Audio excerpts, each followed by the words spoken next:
I want to talk to you about repentance. As we read in the Bible, in the Gospel of Luke, chapter 19, there's a story about a man called Zacchaeus. And something touched me in this story. At the end of the story was the way that this man's life changed completely. We can do many things in our life to try and please God. We can try and serve God in the way we think is right to serve Him.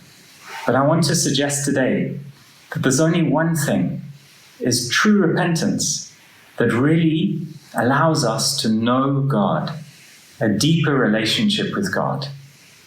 As we read in the story of Zacchaeus, when he had met Jesus and when he had welcomed Jesus to his home, joyfully it says, he turned to the Lord and he said, "Look, I give half of my possessions to the poor."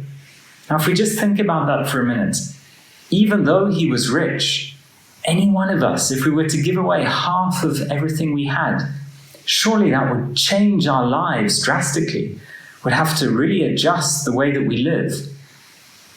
There was something that happened in the heart of this man. He experienced true repentance when he met Jesus. Something changed his life completely. He said that he was willing to pay back those from whom he had taken anything by false accusation, fourfold.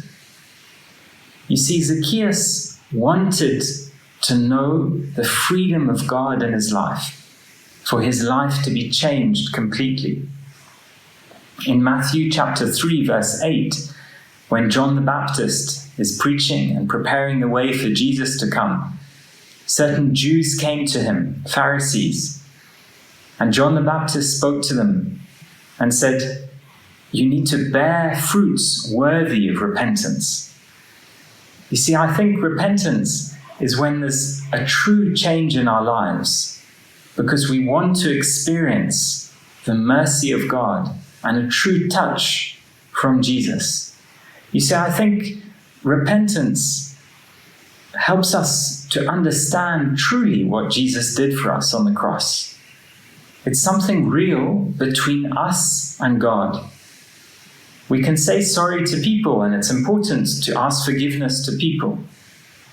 But repentance is between us and God.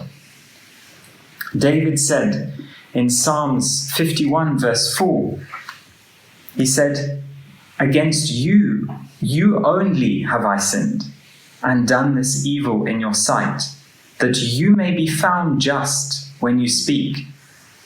You see, David had sinned with Bathsheba, but when he realized what he had done in front of God, it was true repentance that set him free and brought him into a deeper relationship with God. So as I just went through these few verses in the Bible, I realized that repentance is something that comes deep from within our hearts and allows us to know the power of what Jesus has really done for us on the cross. It brings freedom to our lives, and it means that we can serve Jesus truly with the depth of our hearts. I hope this helps you to know God in a deeper way in your life.